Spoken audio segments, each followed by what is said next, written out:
But I wanted to take today and kind of go through how I got from fundamentalist Christian to, I suppose the only proper word would be evangelical atheist.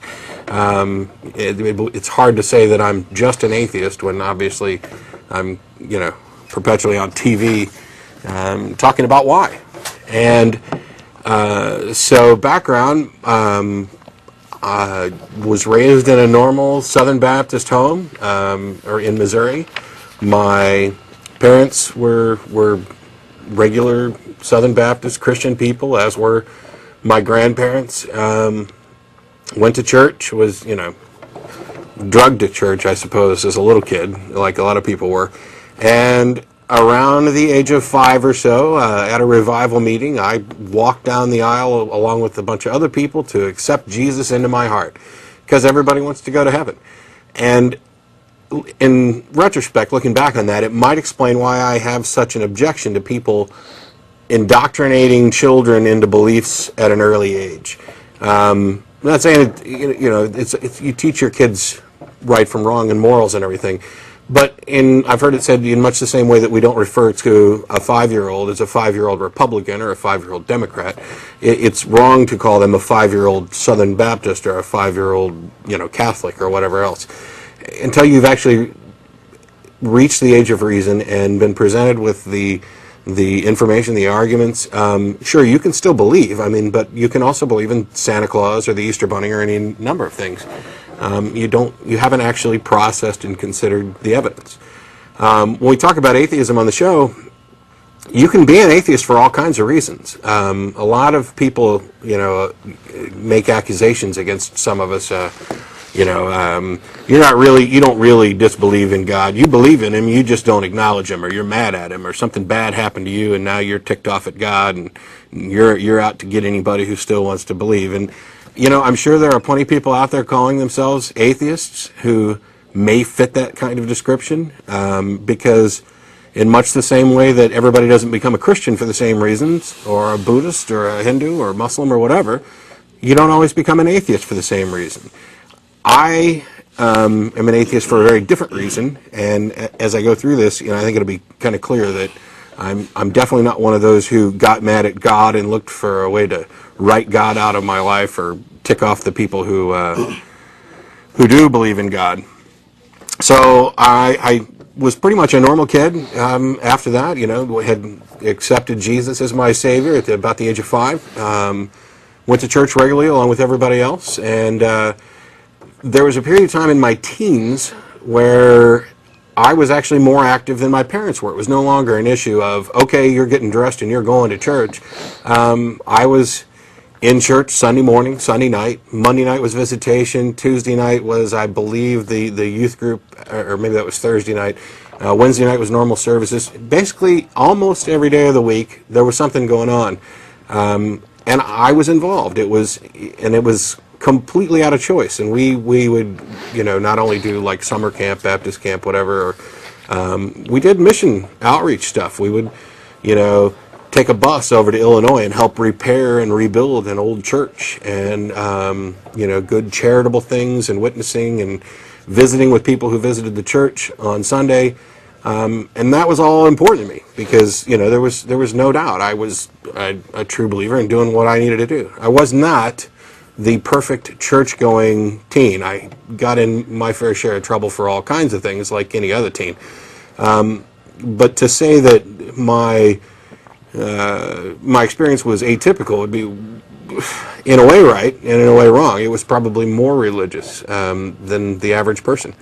There was a period of time in my teens where I kind of doubted my faith, because at that time you realize, hey, I got saved at the age of 5. Did I really know what I was doing? Am I really saved? Did I do it right the first time? So you do it again. And I can't tell you how many Christians I've talked to who have gone through that experience multiple times. In my early teens, I recognized that, wow, I needed to do this again, or I probably should, or, and even in typical Christian parlance, it's you rededicate your life, which is kind of a safety check to make sure you've absolutely done it right. And then they have the another term for people who fall away from their religion, and those are backsliders. And if you backslide for long enough, then it's time for another rededication. And it's this constant fight with reality. And the reality is that in a lot of cases, no matter how much you believe or think you believe, reality creeps in. You're faced with the harshness of life. And while Christians might, attribute that sort of trouble to the devil tempting you, from my view now, it's just the nature thing. It's just human nature and interaction that creates these problems and distractions. I mean, once you start a regular job after school, you have less time for things. In my case, it was the Navy. I joined the Navy shortly after high school because I wasn't going to have enough money to go to college, and because I had been particularly stubborn and lazy during high school, which is, of course, is something I regret because, now I can't read enough books or learn enough things. But at the time, it was easier to sleep through sociology and take the test at the end of the week and hope I got enough right than it was to actually pay attention. But I went ahead and joined the Navy, partly for lack of other options. They had a good nuclear power program with big bonuses, and I was wanting to get married, and that seemed like the way to go. That period of time I don't mention because the Navy in and of itself was crucial. It represented a separation from the constant reinforcement that I'd had before. And I think in any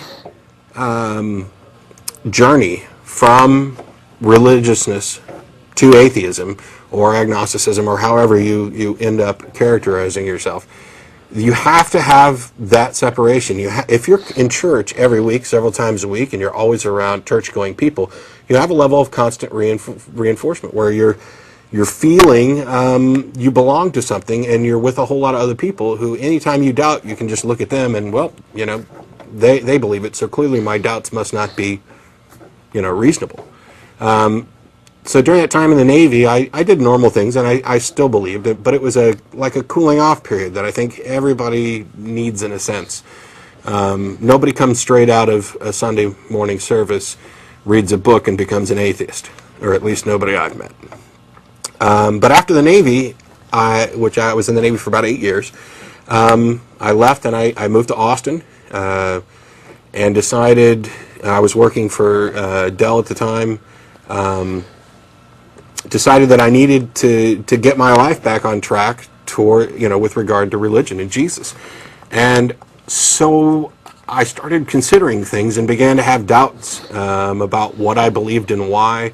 Did this really make sense? Was this, what about my belief on abortion or homosexuality or creation versus evolution or any number of other things? Were these things really right? It became much more important for me to not only know and accept those beliefs on faith, but to actually have good support for them. And some Christians might immediately say, well, that's where you went wrong, because you just got to take it all on faith. But something in me at some point changed where faith at that point was not necessarily enough. And later it changed to where faith was not desirable at all. And the good reason for that is that beliefs based on faith are the riskiest beliefs you can possibly hold. If you hold beliefs based on substantial, real evidence, sound logic and reason, you're always at a little bit of risk because at any time anything could be wrong. Science doesn't provide 100% proven facts on anything. It provides theories that are the best answer we can come up with at this time, and they're subject to change. And there's some of them that we think are pretty settled, and we're never going to see anything that completely flips them upside down with a complete replacement. But there's always refining going on. And beliefs based on faith and fundamentalism in particular, where your beliefs are not allowed to be changed. There's a famous thing that once said, God said it, I believe it, and that settles it. And then somebody noticed that, well, whether or not you believe it doesn't really matter. So then they changed it to God said it, and I believe it. But that really didn't fix anything because there still has to be the belief that God actually said it. And the level of faith that you need to justify those beliefs really doesn't seem warranted. So I had a period of time where I was as doubting, my uncle, who used to be a medical missionary and is a doctor in Dallas now, recommended Josh McDowell's book, Evidence That Demands a Verdict. And I'll say right off the top, if you're already a Bible-believing Christian, dyed-in-the-wool on any level, even with just minor doubts, it's an outstanding book. It'll confirm everything you want to believe, as long as you don't ever question it, you don't ever try and verify what's in there to see how reliable it is. Boy, it sure looks good. You know, let's throw in a little history, and here's a little argument, you know, here's a little clip from Josephus, a historian from around the 1st century, and here's this and here's that, and boy, these arguments all look airtight, as long as you don't ever investigate them, as long as you don't try and find out, is Josh expanding this to fit the bill? And I wasn't willing to just accept that, because as I read through it, he made some arguments in the book that I just, you know, yeah, I see that, but it's not making sense to me. Let me see if I can find more information. And partially by accident, I stumbled across the Internet Infidel site and jumped into their library and found somebody who had written a lengthy critique of that particular book. And that was my first, okay, maybe there's two sides to this and I need to find more evidence. And I would kind of set that aside. One of my longtime heroes, because I'd always been somewhat of a critical thinker and a skeptic, I just never applied that to my religious beliefs, was James Randi.